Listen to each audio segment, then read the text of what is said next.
আসসালামু আলাইকুম। সবার আগে বাছাই করা 10টি আন্তর্জাতিক খবর জানিয়ে দেব। প্রথমেই থাকছে শিরোনাম। তবে তার আগে অনুরোধ থাকবে ভিডিওটিতে একটি লাইক দিবেন।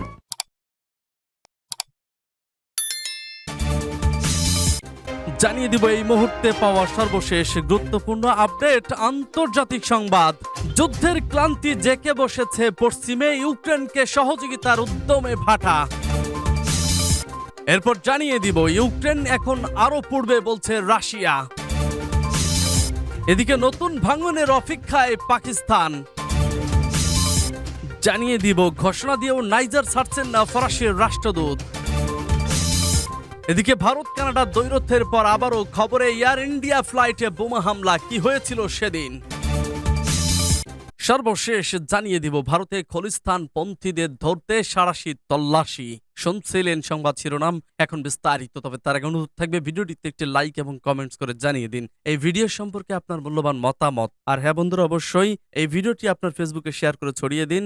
আর আপনি যদি আমাদের এই চ্যানেলটিতে নতুন হয়ে থাকেন তাহলে অবশ্যই চ্যানেলটি সাবস্ক্রাইব করে আমাদের পাশে থাকা বেল আইকনে ক্লিক করে আমাদের সাথেই থাকুন। যুদ্ধের ক্লান্তি জেঁকে বসেছে পশ্চিমে, ইউক্রেনকে সহযোগিতার উদ্যমে ভাটা।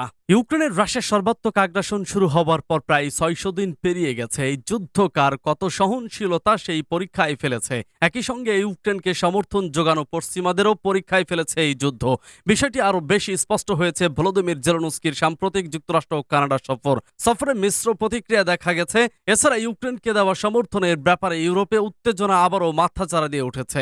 এই মুহূর্তে ইউক্রেনীয় বাহিনীর পাল্টা আক্রমণ চলমান, সম্ভবত তীব্রতাও বেড়েছে। দু একটি ব্যতিক্রম ছাড়া পশ্চিমা দেশগুলোর মধ্যে ইউক্রেনকে যত দিন প্রয়োজন ততদিন সমর্থন দিয়ে যাওয়ার অঙ্গীকারের ব্যাপারে ঐক্যমত্য সৃষ্টি হয়েছিল। সম্প্রতি তাতে গুরুতর ফাটল সৃষ্টির লক্ষণ দেখা যাচ্ছে। জেলেনস্কির উত্তর আমেরিকা সফর শুরু হয় নিউ ইয়র্কের জাতিসংঘ সাধারণ অধিবেশনে বক্তব্য দেওয়ার মধ্য দিয়ে। বিশ্ব নেতাদের উদ্দেশ্যে তিনি আবেগঘন ভাষায় আন্তর্জাতিক আইন ও বিশ্ব ব্যবস্থাকে সমুন্নত রাখা এবং তার দেশকে সমর্থন দেওয়ার আবেদন জানান। সার্বভৌমত্ব ও ভূখণ্ডের অখণ্ডতা রক্ষার ব্যাপারে দেশগুলো বড় ধরনের সমর্থন দিলেও যুদ্ধ কিভাবে শেষ হবে সেই প্রশ্নে তাদেরই মধ্যে অস্পষ্টতা আছে। এক্ষেত্রে দুটি শিবির রয়েছে। পশ্চিমা নেতাদের অনেকে ইউক্রেন সরকারের অবস্থানকে সমর্থন দিচ্ছেন। তারা মনে করেন রাশিয়া ইউক্রেনের কাছ থেকে যতটা ভূমি দখল করে নিয়েছে তার পুরোটাই ফেরত পেতে হবে। অন্যরা দুই পক্ষের সংলাপ এবং সহিংসতার সমাপ্তি চান। একই পুনরাবৃত্তি আমরা দেখতে পেলাম জাতিসংঘ নিরাপত্তা কাউন্সিলে ইউক্রেন যুদ্ধ নিয়ে উন্মুক্ত বিতর্কের সময়ে।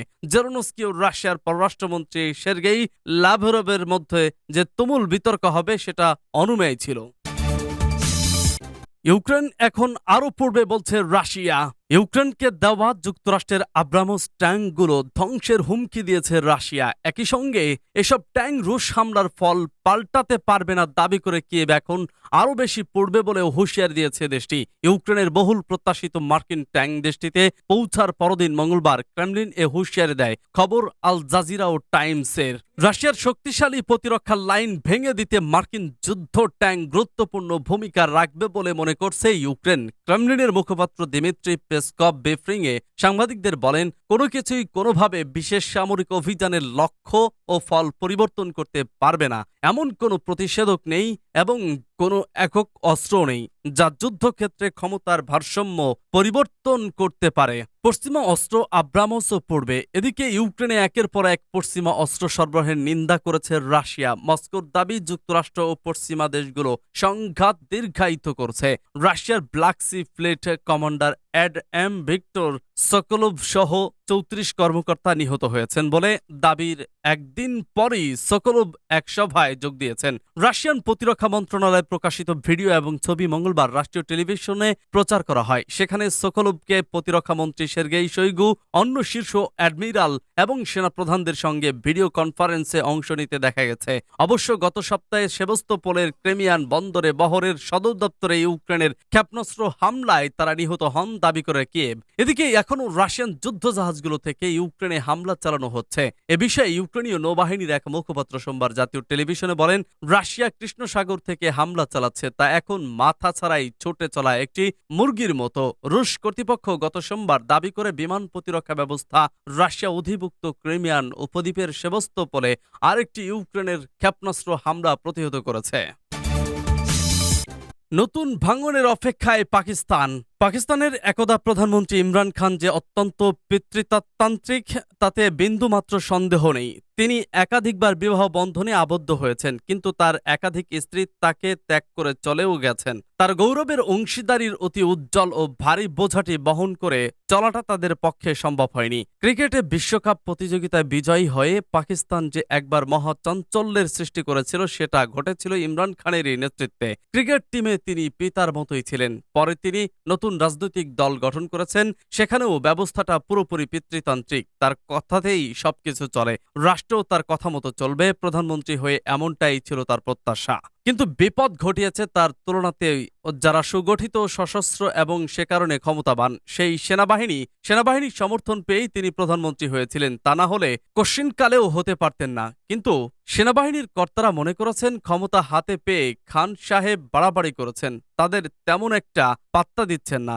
তখন তারা নাড়াচাড়া দিয়েছেন এবং তাতে করে তিনি ভূতলে পতিত হয়েছেন। অতুলনীয় জনপ্রিয় নেতা ছিলেন জুলফিকার আলী ভুট্টো। তাকে পর্যন্ত যে বাহিনীর কর্তারা ছাড় দেননি, বেয়াদবি করেছেন মনে করে ফাঁসি কাস্টে ঝুলিয়ে দিয়েছেন। তারা ইমরান খানের দম্ভকে সহ্য করবেন কেন? ইমরান খান প্রধানমন্ত্রিত্ব হারিয়েছেন, কেবল তাই নয়, তাকে মামলায় ফেলে 3 বছরের কারাদণ্ড দেওয়া তো হয়েছেই, 5 বছর কোনো নির্বাচনে দাঁড়াতে পারবেন না এমন বন্দোবস্ত শাস্তিদাতারা দিতে ভুল করেননি। কারাগারে যাতে তিনি কষ্ট পান সেটাও সুনিশ্চিত করা হয়েছে। তাকে রাখা হয়েছে ইংরেজদের তৈরি সবচেয়ে খারাপ এক জেলখানার নিম্নমানের একটি সেলে, যেখানে ঠিকমতো আলো বাতাসের যাতায়াত নেই। মশা মাছি পোকামাকড় ভন ভন করে, খাবার দাবারের ব্যবস্থাও অত্যন্ত খারাপ। তার বিরুদ্ধে মামলা হয়েছে ইসলামাবাদে।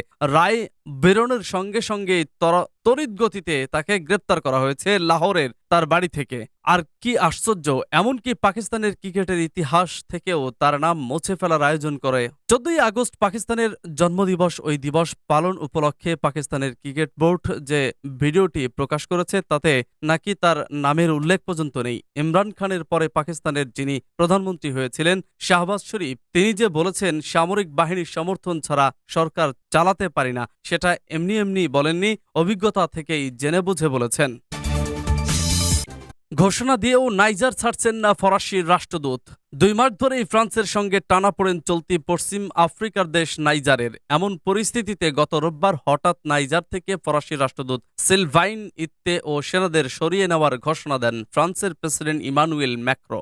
তবে ঘোষণা দেওয়ার 2 দিন পার হলেও ফরাসি রাষ্ট্রদূতের নিয়মিত ত্যাগের কোনো লক্ষণ দেখা যায়নি। আজ মঙ্গলবার এক প্রতিবেদনে এসব তথ্য জানিয়েছে ব্রিটিশ বার্তা সংস্থা রয়টার্স।